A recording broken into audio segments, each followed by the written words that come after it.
Hello everyone, hope you all are doing well. So this is day 4 and the final day of IFRS 9 Financial Instrument. In the first lecture, we covered the difference between the financial assets, financial liability and equity. Then we solved few concept clarity questions on and kind of interest, coupon rate, market interest rate, effective interest rate or IRR. In the second class, we covered the classification of financial assets, debt securities, and equity securities. In the third class, the yesterday class, we covered the de-recognition of financial asset, impairment of financial asset, ECL, recourse without recourse, and we solved past paper questions and concept clarity questions of each topic. So today we are going to discuss financial liability, and from this topic we will move forward till the derivatives. After that we will cover hedge accounting, cash flow hedge. This will be the last topic of financial instrument IFRS 9. In IFRS 9 I have covered extensive concept which even is not discussed by other tutors in their SBR course. Why I have discussed these things in my course? Because there are few questions on your study hub which not yet tested by the examiner, but there is a possibility that these concepts can be tested by examiner in the near future. So whenever any student prepare IFRS 9 and other standards which have been discussed in IFRS 9, so that you guys have better clarity. Also, this standard is not just important for your exam preparation. Once you move to your practical life or professional life, this standard will also help you there. So it's a humble request, before watching this lecture, please watch previous 3 lectures, because every lecture, every concept is linked with the previous concepts. So in today's lecture, we will start from the financial liability. We know the financial liability is if you have a cash or contractual obligation to deliver cash. So it's a financial liability. The classification, the default category in which financial liability is recognized is at amortized cost. If you don't know about the amortized cost and its schedule, then it's a highly recommendation to watch the previous lectures. Default category or normal loans lie in this category. Fair value through P&L. There are two categories, amortized cost and fair value through P&L. Short-term derivative nature liability. If the amount received from loan is used to invest in an asset. Remember, if the amount received from loan is used to invest in an asset recorded at fair value, then liability will also be recorded at fair value. Why? Because of matching principle. How to calculate fair value of financial liability, in which you have to use two rate, credit interest rate and market rate. Answer: by calculating present value of future cash flows using sum of two rates. Why two rates? And which are the two rates? Current market interest rate and entities own credit worthiness. This is why entities own credit worthiness, because it gives you the idea to the investor or to the financial institution about the entity's credit worthiness. In future, fair value change because of market interest rate, because of this interest rate will go in P&L, and fair value change because of change in credit worthiness of entity will go in OCI. Current market interest rate change will go in P&L. Entities on creditworthiness will go in OCI. Why this entities on creditworthiness go in OCI? Because we all know OCI is a different component. We not always mention on the face of P&L. That's why it is reported in OCI. Now, modification of financial liability. What is mean by the modification? It means due to any events or conditions, you are not going to repay the amount of loan on a timely basis. Also, you are not going to pay the interest. You communicate to the bank that I will just pay you the principal amount, not now, after few years. Let's read this one. If there is a modification in financial liability, you have to check whether it is significant or insignificant. What is mean by significant and insignificant? Don't worry on every concept. I have a question. Let's say you have obtained a loan from bank last year and this year due to any circumstances such as liquidity issues, cash flow problems, you are not able to pay the interest and principal will only be repaid. Means you are not paying interest, just principal will be paid, but after 5 years. If any such thing happens, you have to perform the test to ensure the effect, the change, either it's significant or insignificant. In case of significant change, this is the percentage change. Okay. In case of significant change, de-recognize old liabilities and recognize new liabilities. Let's understand this concept more clear by doing the question.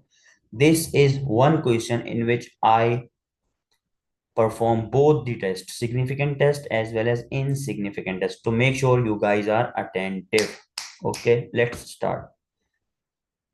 Loan issue. You have obtained a loan at 6 lakh. Issue cost incurred by the borrower. Of course, you know we have discussed and spent so much time in the first class. Issue cost by 25,000 you have incurred. So when you are going to unwind this loan amount, of course, you will deduct 25,000 from this 6 lakh. Market rate 14.5%. Term 6 year EIR or IRR is 15.61941 percentage.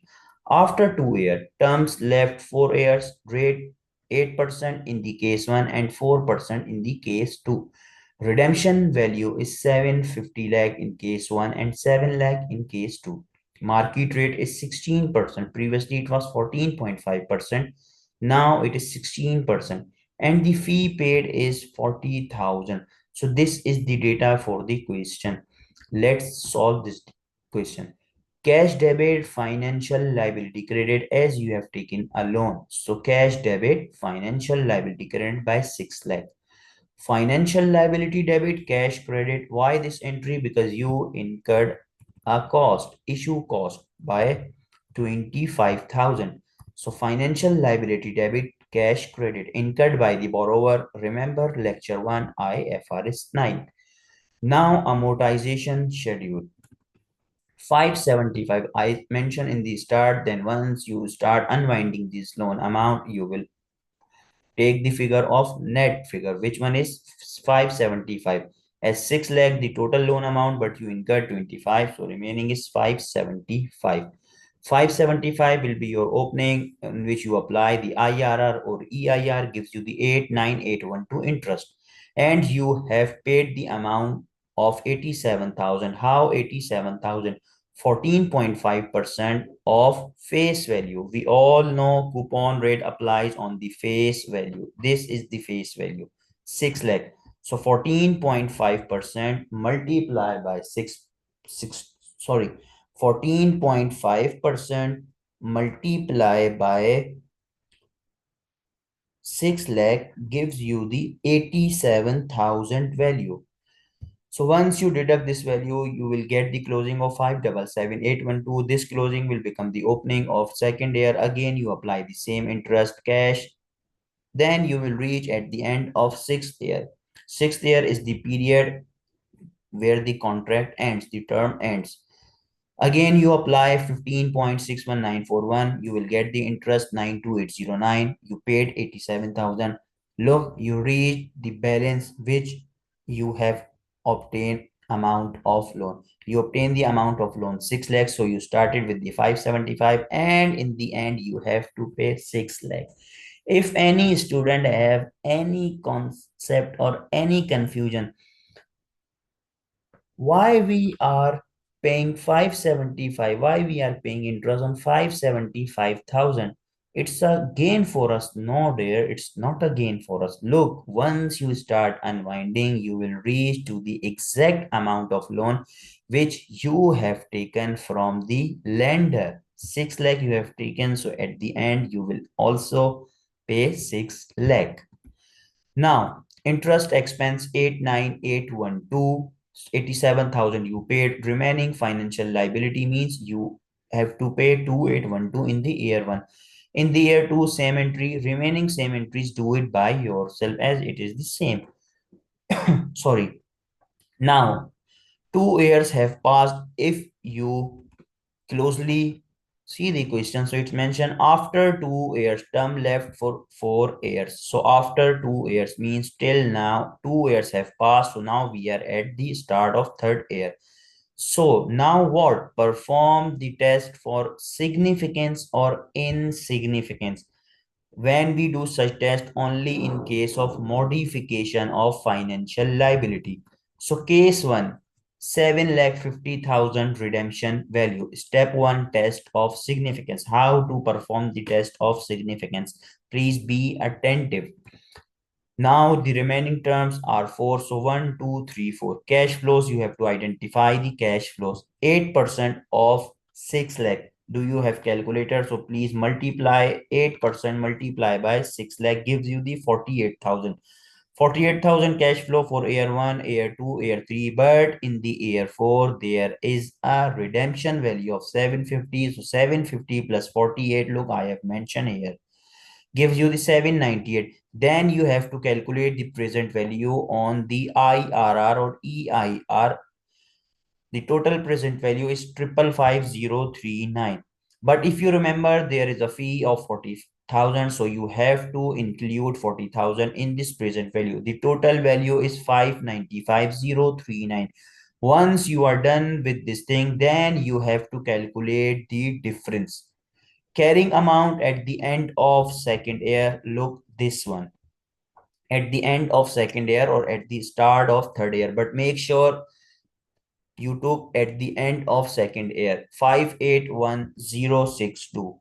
So carrying amount at the end of year 2, 581062, you have to deduct present value of future cash flows after including the fee, which is 595,039, gives you the difference of 13977. For significance, you divide 13977 by 581062. The percentage is 2.4, so it is lower. That's why it is insignificant. Once it is insignificant, move to the step 2. And the step 2 is it should be greater than 10%, 8%. Okay.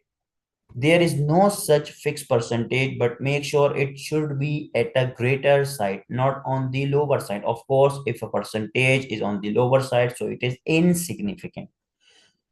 Now, step number 2, gain, loss, and payment of fee. Once you identify the insignificant difference or insignificant percentage, move to the step 2, gain, loss, and payment of fee. Loss on modification. We already studied in the previous slide that if the modification is significant, then only we can de-recognize the old liability and recognize the new liability. But in case of insignificant, there is no such case. So step number 2, gain, loss, and payment of fee. You paid fee 40,000, so cash credit by 40,000. Loss on modification is 53977. How this 53977? Look, the financial liability is now 13977.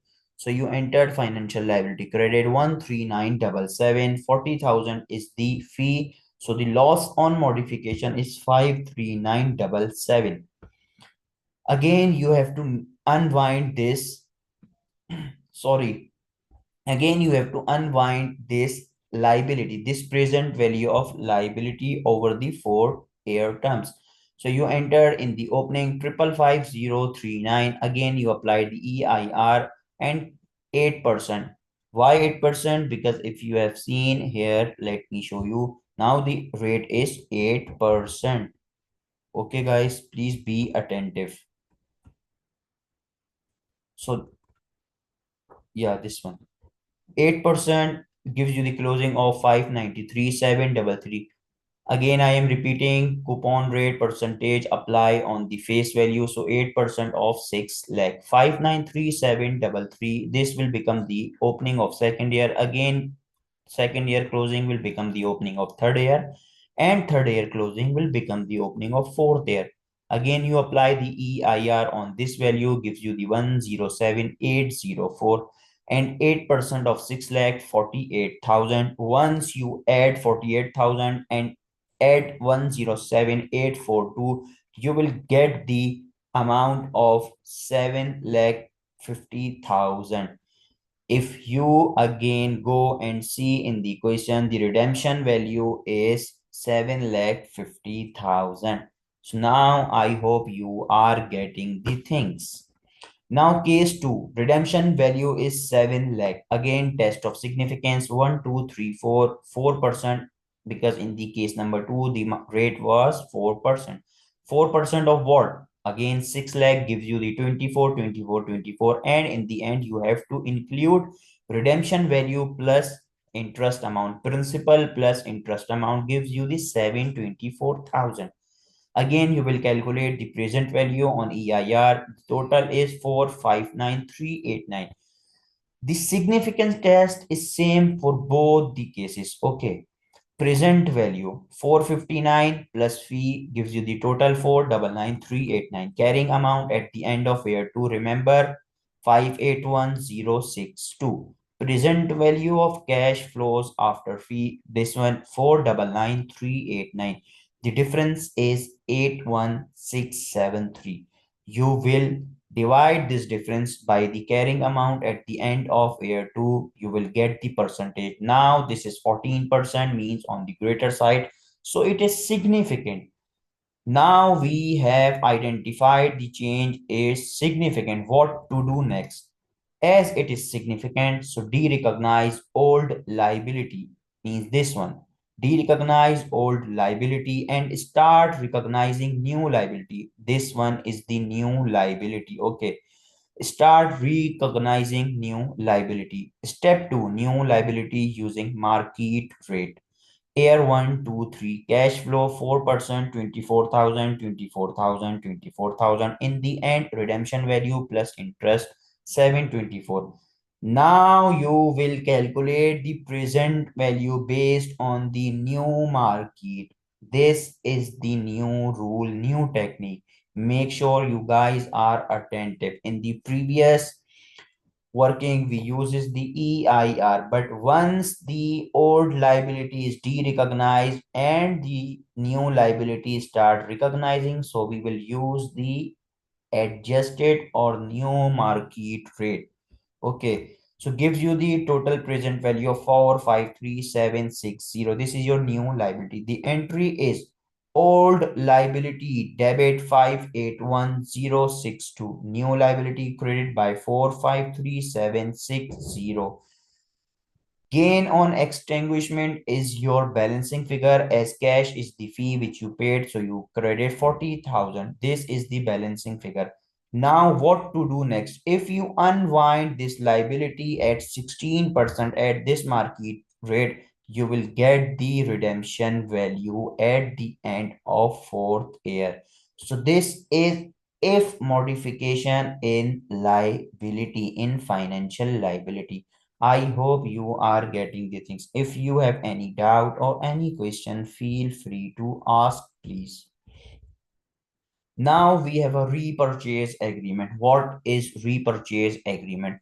Let's say you are going to sell your asset and in the letter you will return or you will purchase it back. So this is a repurchase agreement. We have covered this in the IFRS 16 and IFRS 15. Now, once again, with the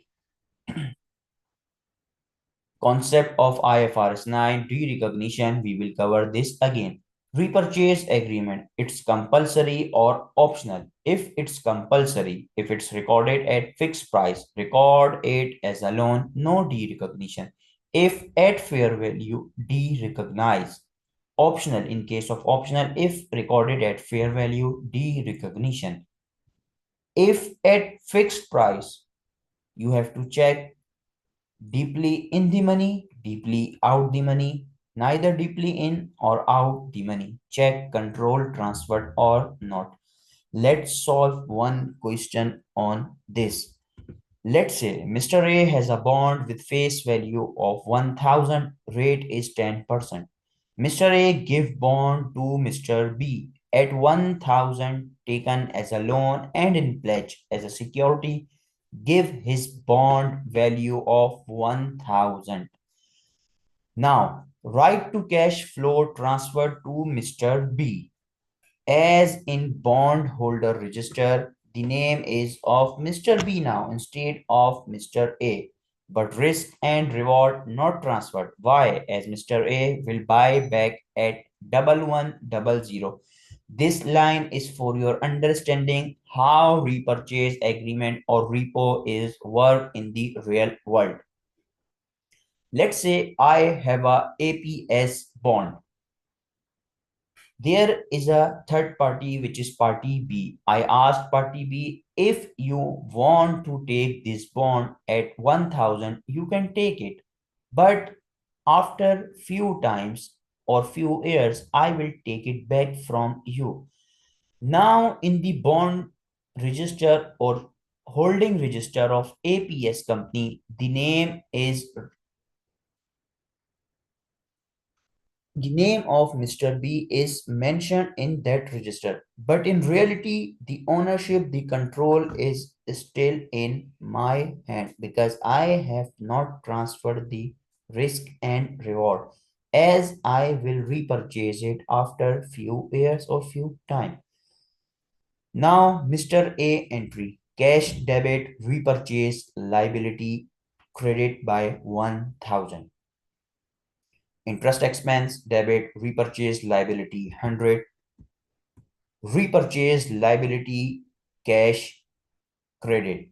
Why? Because you are going to buy back. So, of course, you will pay cash and your liability will reverse.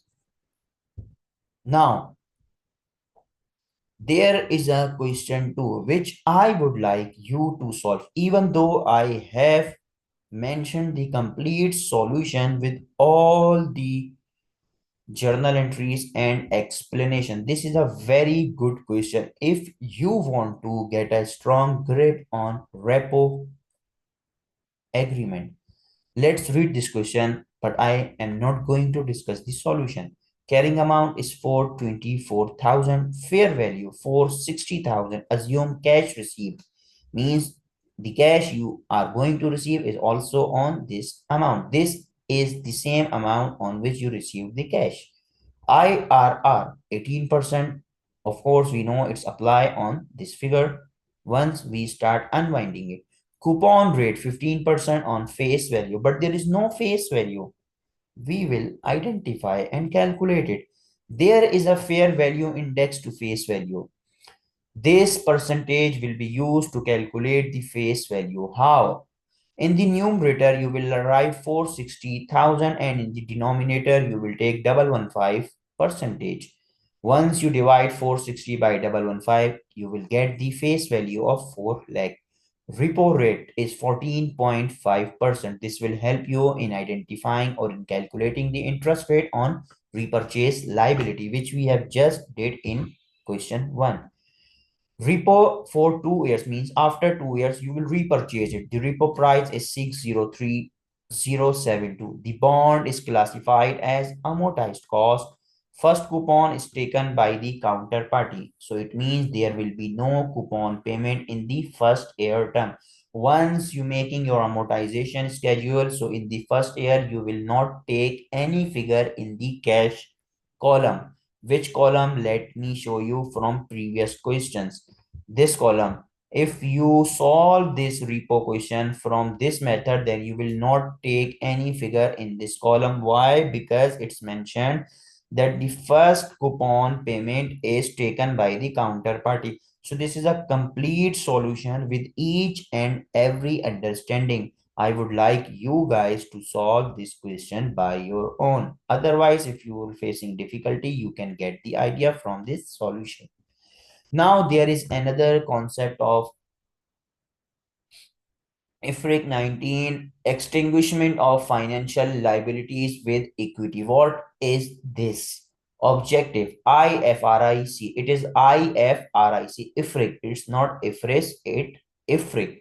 IFRIC 19 provides guidance on how to account for a situation where a financial liability is settled by issuing equity instrument rather than paying cash or other financial institution. Let's say you have a loan of 5,000 and you already made a contract with the financial investor or institutor that once I am going to repay your loan, it might be possible that I will pay either in the form of cash or in the form of equity. If there is any kind of contract, so which value we will consider at that time? Don't worry, we have three cases on this topic as well. There is nothing left which I have not covered in this lecture without any practical examples. So scope applies when an entity negotiates the terms of a financial liability with its creditor and the creditor accepts equity instrument shares to extinguish all or part of the liability. So this is just for your understanding or for your better clarity. So I would like you to read all the key accounting treatments, examples, and their disclosures. Let's solve these cases. Case number one, liability carrying amount is 16,000, whereas the liability fair value is 19,000. This is a market based value. Now, fair value of shares which you take it is 20,000. What entry you will make? You are going to return this liability amount. So liability, of course, we know by is credited by the carrying amount. Carrying amount 16,000.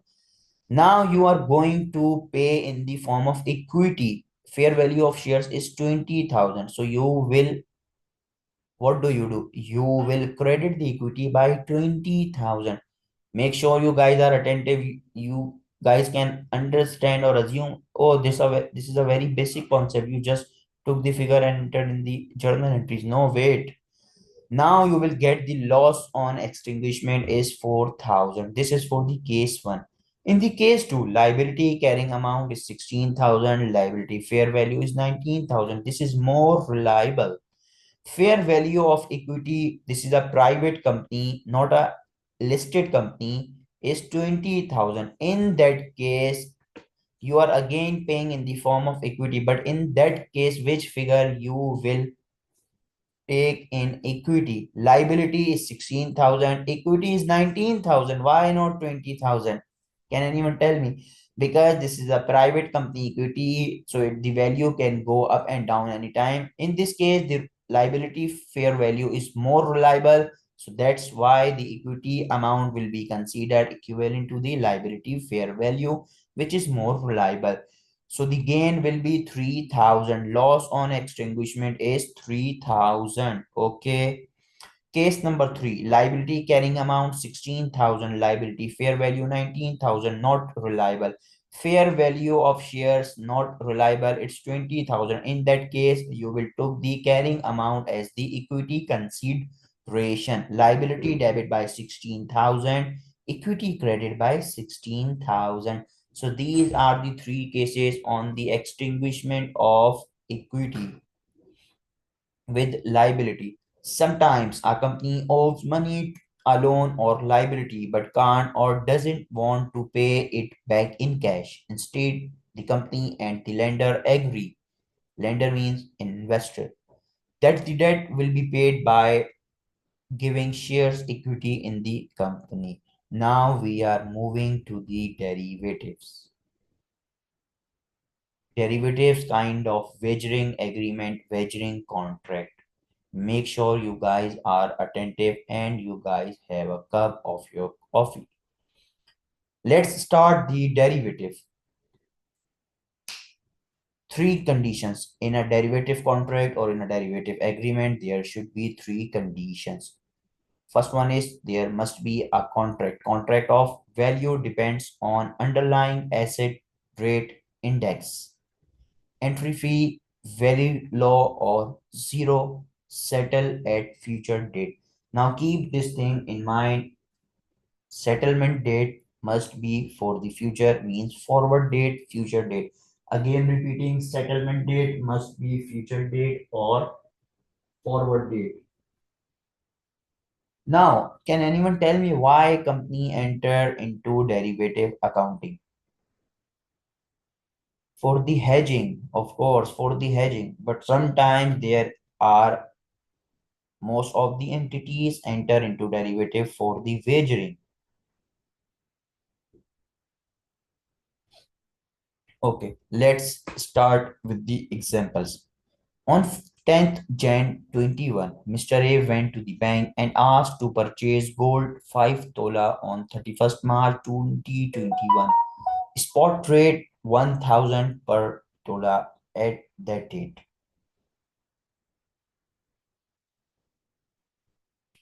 Forward settlement date 31st March 1170 per tola.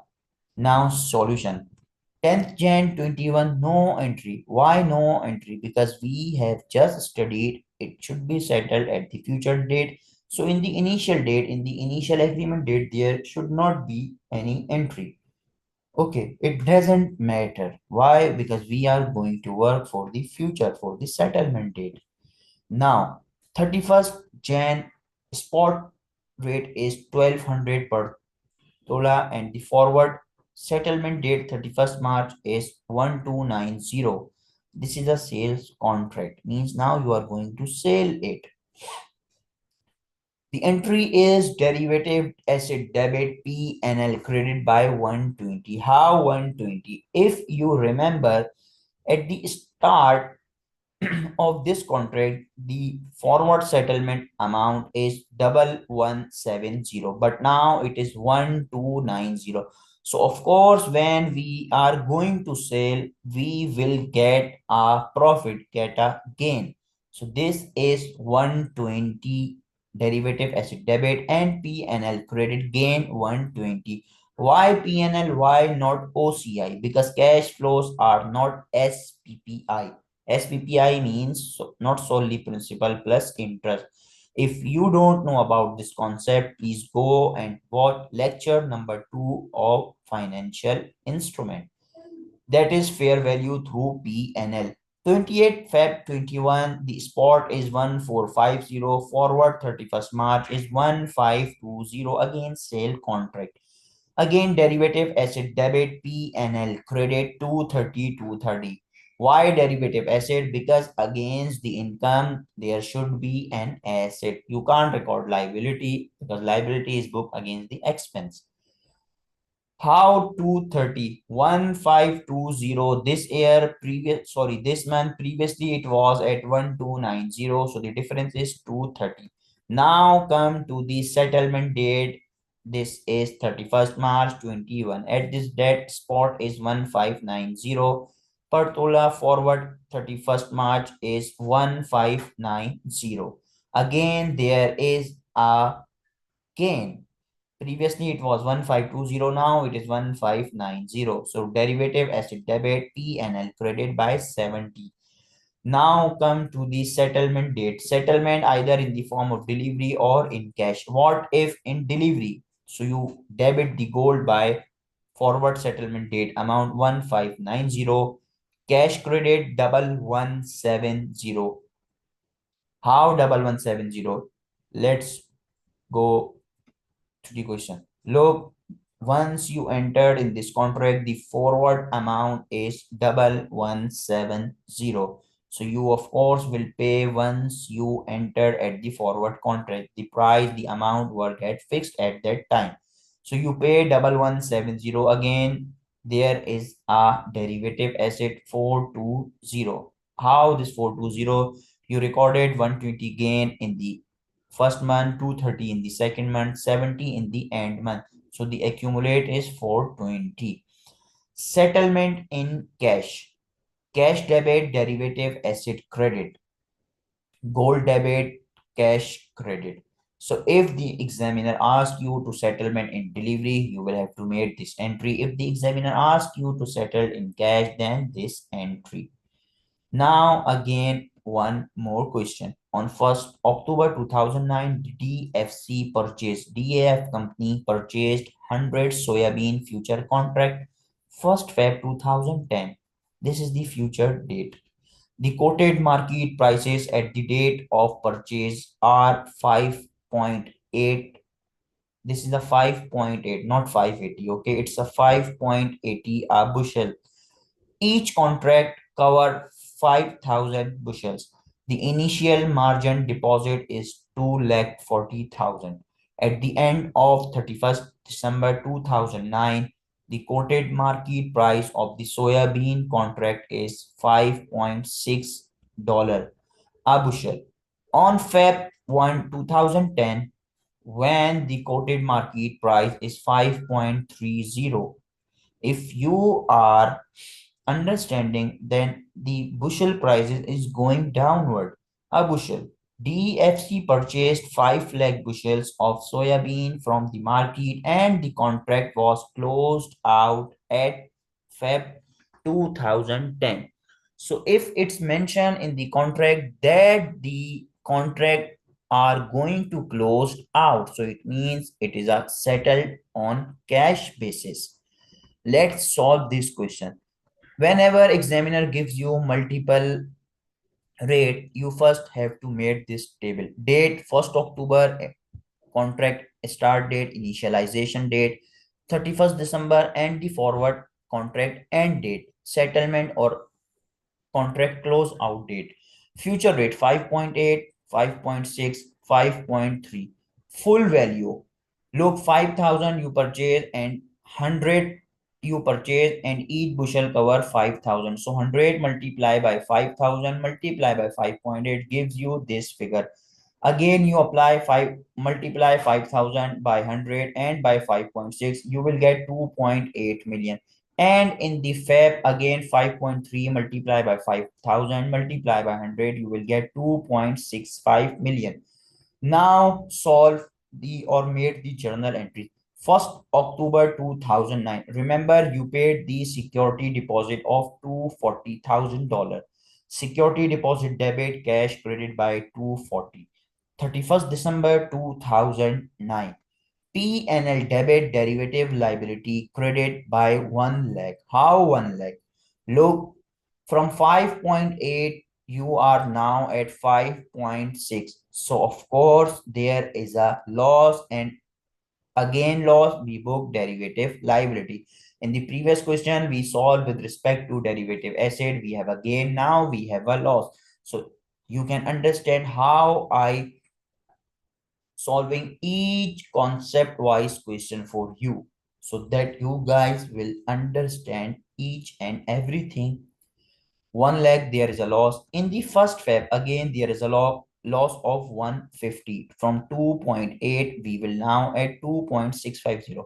Again you guys must have a question, why no entry of this 2.9 million? Even I mentioned in the previous question that this is the initialization date, so no need to make any entry. Okay, now settlement in cash. Derivative liability 250. Security deposit 2,40,000. Cash is 10,000. How derivative liability is 250? You book 1 lakh, either 1 lakh derivative liability in 31st December 2009 and derivative liability in 1st Feb 2010. So the accumulated derivative liability is 250. Security deposit is 240. Difference is cash, which is 10,000. Wait a minute, guys. Wait a minute. I pressed wrong button. Okay, yeah. So now inventory debit, because you purchased soybean, inventory debit, cash credit by 2.65 million, 2.65 million credit. Why company enters in derivative contract? I have asked a question before solving this question. The reason is for the gambling speculation, then fair value through P&L. If you are entering into derivative because of or for the purpose of gambling or speculation, then you will record it at fair value through P&L. If for the hedging, hedge accounting rules. Now, what are the hedge accounting rules? First, before solving the questions, let move to the hedge accounting rules. Okay, yeah, here. Wait a minute. Okay, let's start from here first. Some items that can't be classified as hedge item. Why? And what are those items? Entities on equity instrument, investment in associate, amortized cost, fixed rate investment. If there is anything fixed, then of course it can't be a hedge. In consolidated books, we apply equity accounting. That's why fair value hedge accounting cannot be possible or applied. But in individual books, we can apply hedge accounting. But we all know from the consolidation purpose, we always talk about the group, not for the individual basis. So you have to be skeptical and strong for such kind of concepts. Okay, so discontinuation of hedge accounting, cash flow hedge. If highly probable forecast transaction is still expected to occur, again repeating, if highly probable forecast transaction is still expected to occur, then we will leave gain loss on hedging instrument in OCI, and this OCI will be matched with future hedging item. If highly probable forecast transaction is not expected to occur, then we will simply transfer all existing gain which we have recorded or loss on hedging instrument from OCI to PNL because there is nothing to match in the future. Now, criteria for hedge accounting. Under IFRS 9, hedge accounting rules can only be applied if the hedging relationship meets the following criteria. The hedging relationship consists only of eligible hedging instrument. Instrument means future contract, swap agreement, options, and hedging item means due to which there is a risk of loss. Because of this risk, we entered into hedging instrument. Hedging instrument is the way to protect this risk and hedging item. At the inception of the hedge, there must be a formal documentation clearly identifying the hedged item and the hedging instrument. Documentation shall never be backdated. The hedging relationship must meet all effectiveness requirements. What are the effectiveness requirements? The hedge effectiveness requirements are as follows. There must be an economic relationship between the hedge items such as oil and the hedge instrument. Future oil market, not sugar market. Look, market must be same. For example, if the price of a share falls below $10, the fair value of a future contract to sell the shares for $10 rises. B. The effective of credit risk does not dominate the value changes that result from that economic relationship. Credit risk we covered in the financial liability factor. Credit risk may lead to erratic fair value movement in either the hedge item or the hedging instrument. Part C, the hedge ratio of the hedging relationship is the same as that resulting from the quantity of the hedged item that the entity actually hedges and the quantity of the hedging instrument that the entity actually uses to hedge the quantity of hedge item. After each point, there are examples for your understanding. You can read it later. Let's move to the hedge accounting concept and its questions. Okay. So now, why company enters in derivative contract gambling speculation? In that case, use fair value through PNL. If hedging, then hedge accounting rules will apply. What is hedge accounting? Hedge accounting means betting against yourself. What is hedge item? In hedge accounting, there are two things: hedge item, hedge instrument. Hedge item things transactions to which risk pertains, such as your inventory price go up and down. Of course, if you are going to purchase your inventory in bulk, then there is a risk that this inventory will become obsolete and you have to record it at lower of I as per IAS 2 NRV or cost. So you will enter into hedge instrument means you will fix this inventory price. How we will learn further when we move to the next slide. Or shares price increase or decrease. Now, what is hedge instrument? Derivative which is used to minimize or protect the risk of that hedge item such as inventory or shares. How to protect, such as futures you entered into future contract. We have covered few questions in the derivative. Options, interest rate swaps, forward contract. Fair value hedge accounting for recognized assets and liabilities. Only for the recognized assets and recognized liabilities. Firm commitment, there must be firm commitment, there must be recognized asset, recognized liability, or there must be risk being changes in fair value of that asset or liability will ultimately affect your P&L. Inventory shares, inventory loss will be reported in P&L. Treatment in fair value hedge accounting, both hedge items and hedge instruments are recorded at fair value with changes taken to P&L. Question number one. Let's say you are at 1st October 2008. You have an inventory which is a cost of $100. The price at 31st October in the actual market is 90, but you sold in the forward market for 100.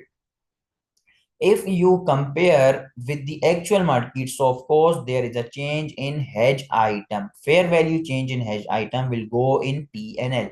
So fair value change of hedge item, P&L debit, inventory credit by 10, because from 90 you are, from 100 you are at 90 in the actual market.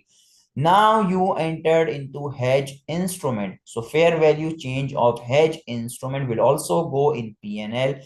Here you have a gain. How you have a gain? Because in the actual market it's 90, but you entered into forward contract. That's why your inventory value is still secured. That's why there is a gain of 10. Offsetting. Look, here P&L is offset against this P&L. So hedge accounting is all about offsetting, matching same period, same statement. When you made this entry, when you received this payment, when payment received, bank debit, derivative asset credit. Now there is a question number two. This is the same question which we have just covered, but here a little twist. In the actual market there is a gain, but in the forward market there is a loss of 10. Why? Because in the forward market the price is still 100, but in the actual market the price is increased by $10. So this is your assignment. Please solve. Now solve this question. How should this be accounted for? A company owns inventories of 20,000 gallon of oil which cost 4 lakh on 1st December. If you divide 4 lakh by 20,000, you will get the 20 per dollar value or per dollar rate at 1st December 2003. In order to hedge the fluctuation in the market value of the oil, company signs a future contract hedge instrument to deliver 20,000 gallons of oil on 31st March 2004 at the future price of 22 per gallon. The market price of oil on 31st December 2003 is 23. This is the price in the market and you were at 22. So now there is a loss in, so now there is a gain in the actual market. So you book gain inventory debit P&L created by 3. Why 3? Because you were at 20, now it is 3. So from 20 to 23, there is a gain of 3,000. So inventory 3,000 and P&L created by 60,000. Now you entered into hedge instrument. So in the hedge instrument, there is a loss of 2. Why 2? From 22 to 24, the price increase. P&L debit liability credit by 40,000. So 24 minus 22 is 2. 2 multiplied by 20 is 40,000. There are step-by-step guidance of this question if you want more clarification or more idea or more concept on this question. So there is an objective, then step-by-step accounting. I would like you to read this for your better understanding. Now, question number 4, test your understanding on first read the requirement. Explain the accounting treatment of the fair value hedge arrangement based upon available information. On 1st Jan 2008, entity purchased equity instrument for their fair value of 9 lakh. These were designated upon initial recognition to be classified as fair value through other comprehensive income. In the previous question, we use fair value through P&L, but in this question, we are going to solve through OCI. This is why I choose this question so that I can cover both the classification models. At 30th September 2008, the equity instrument was still worth at 9 lakh, but the entity became worried about the risk of a decline in value. It therefore entered into a future contract to sell the shares for 9 lakh in 6 month time. It identified the futures contract to sell the shares for 9 lakh in 6 months time.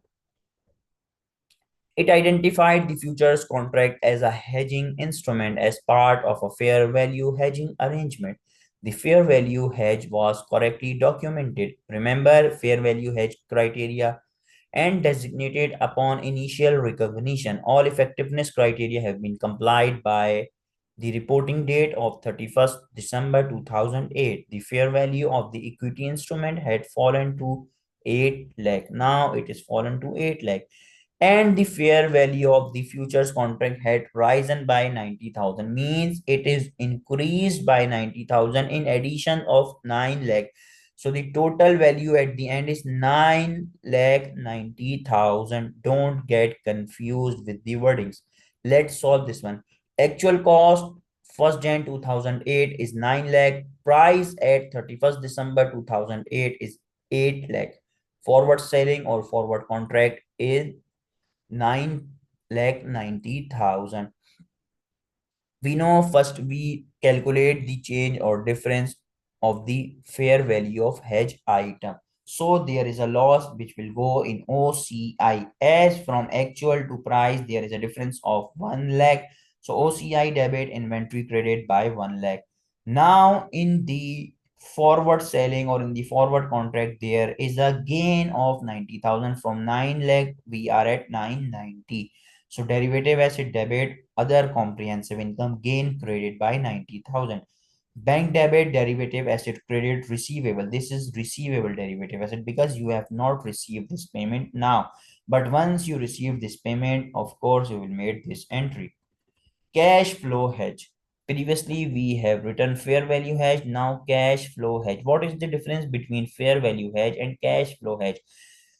In the cash flow hedge, we have a probable forecast transactions, and variability in the cash flow means highly fluctuations in the prices, in the interest rate, in the currency swaps, such as we will cover in this question. Whereas in the fair value hedge, we have a fluctuations in the inventory prices or in the shares prices. Cash flow hedge is all about the highly probable forecast transactions or variability in the cash flows that ultimately affect the P&L of the entity. Let's read. Criteria for recognition asset or for recognized liability, same as fair value hedge. Highly probable forecast transaction. What is the meaning of highly probable forecast transaction?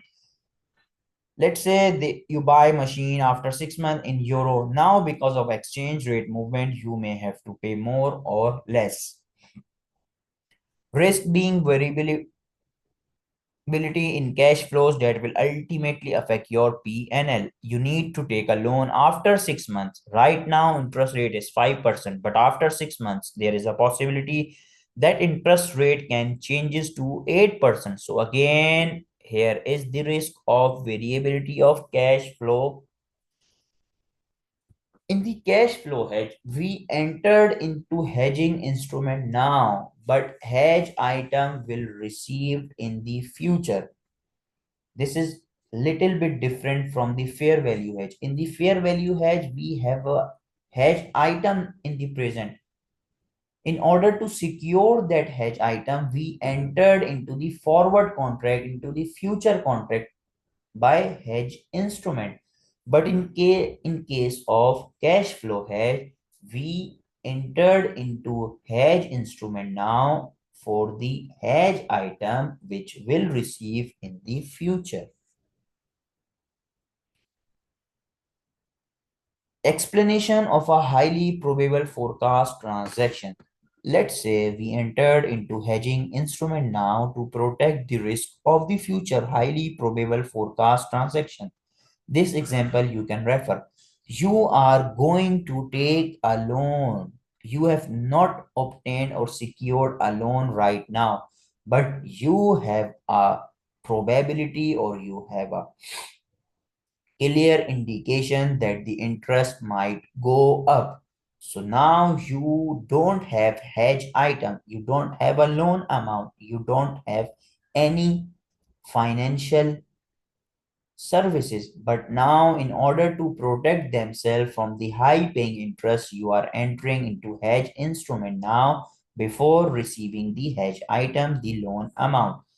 So we entered into the hedge instrument now to protect the risk of the future highly probable forecast transaction. Now, right now, we just have hedging instrument in our books. That's why we will park the fair value gain loss of hedging instrument in OCI. Why in OCI? Because we are not into the real hedging item now. We do not know about the up and down. That's why we do not record such things in P&L now, and will transfer this OCI in P&L when hedge item will come in existence, when it come in the real scenario. Logic, because hedged asset is all about matching offsetting.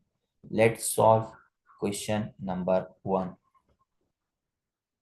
Is there anyone who want to read this question, please? I know you guys can't read, but you can read once you are watching this lecture. Let me read. Brit, a UK entity, has contracted to buy 100 tons of raw material from a German entity. The materials will cost 5 lakh euro and will be delivered and paid for in euros on 30th June 2005. Brit takes out forward contract to buy 5 lakh on 30th June 2005 at a cost of 3 lakh 20,000. At the year end of 30th April, the euro has appreciated, means their price is increased, and the value of 5 lakh euro is now 3 lakh 25,000. So, what do you think?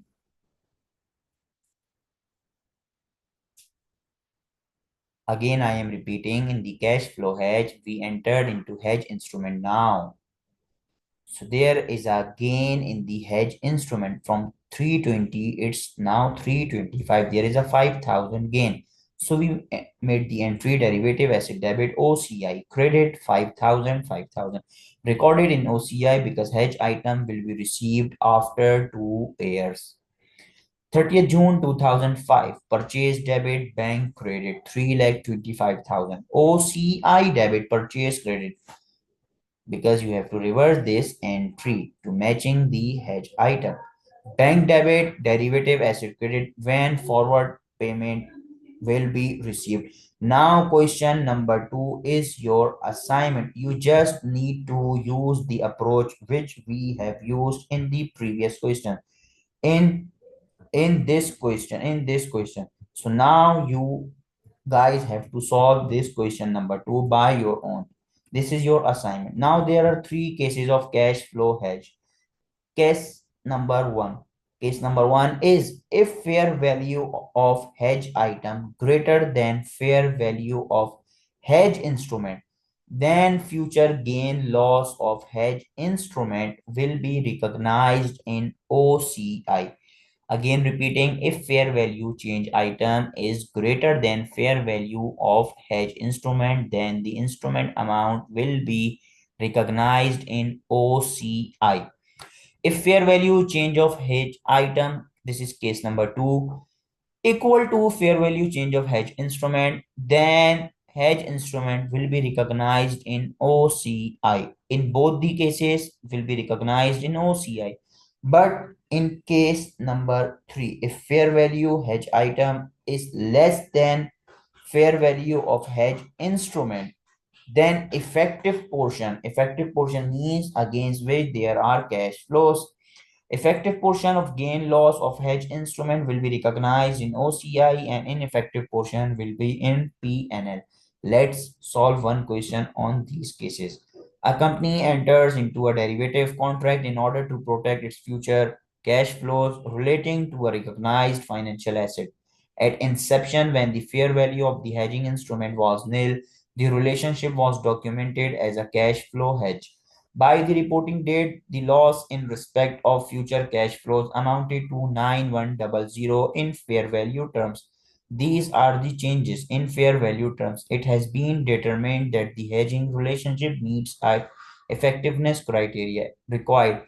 Explain the accounting treatment of the cash flow hedge if the fair value of the hedge instrument. Hedge item is 9100 and the hedge instrument at 8500. It falls under the case number 1. So as per the case number 1, complete hedge instrument amount will be reported in OCI. So the entry is derivative asset debit OCI credit. Now for the part B, we have a hedge instrument amount is 10,000. So this is fall under case 3. If hedge item amount is less than the amount of hedge instrument, then the effective portion will be in OCI and the ineffective portion will be in PNL. So in this case, the effective portion is 9100. As you can read the loss in respect of future cash flows. So this is effective portion. It will go in OCI, derivative asset debit by 10,000, OCI 900, PNL OCI 9100 PNL by 900. Now, what is effective portion and ineffective portion? Effective portion is this is the part of the gain or loss on the hedge that offsets the change in expected future cash flows. Cash flows of the hedge item, accounting treatment recognized in OCI. Later reclassified to profit or loss when the hedge transactions affects P&L when forecast sale purchase happens. Ineffective portion, this is the part of the gain or loss on the hedge that does not match or offset the change in cash flows of the hedge item. Accounting treatment recognized immediately in profit or loss. Please guys tell me if you are getting these things or not. Again, I am repeating, if you are facing any issues, any difficulty, or you are lacking in any concept, please tell me. I have mentioned so many times in my previous recording as communication is the key. Now you are just 1 month away from your September attempt. Please be attentive, be engaged, be try to communicate, discuss your queries, and try to submit your assignments. My AAA students saw sent me so many assignments and I mark them with marking scheme as well and give proper suggestions and the feedback. Please try to engage. We have covered these slides. This is just a pure theoretical concept. If you want to read again, it's better to read. Now, consolidation issues with respect to IFRS 9. P company buying goods from S company at fixed rate. S company selling goods to P company at fixed rate. Now, in individual books of both companies, risk exists. That's why in individual books, hedge accounting is permitted. But in consolidation books, from group point of view, no risk. Why? Because it's between the group transaction, between the group members from one member to another member. So there is no such risk. That's why no hedge accounting is allowed.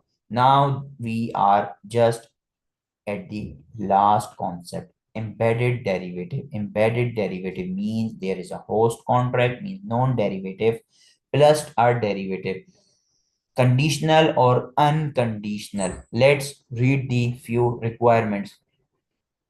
Construction contract priced in foreign currency means construction contract priced in foreign currency. You are going to take the construction services and in return you are going to pay in the foreign currency. Convertible loan note. Remember, we have solved two questions on this topic, convertible loan note, in the lecture number 2. Climate change. Now the borrower said that I can't pay fixed amount if there is a rain. Look, this is again embedded derivative. Treatment.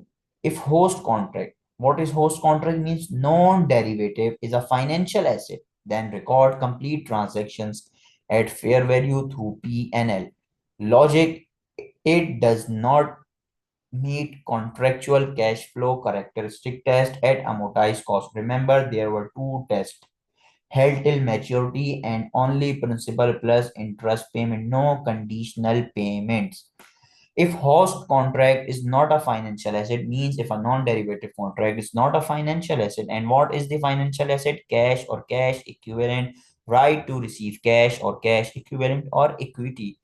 Other than this, then apply separate standard on host contract and fair value through P&L on derivative if these three conditions meet.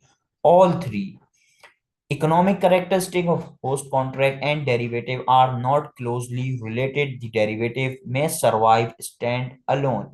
The entire instrument not recorded at fair value. If these conditions do not meet, then record complete instrument at fair value. If separation not possible, then whole instrument recorded at fair value, as we have done in the fair value hedge accounting.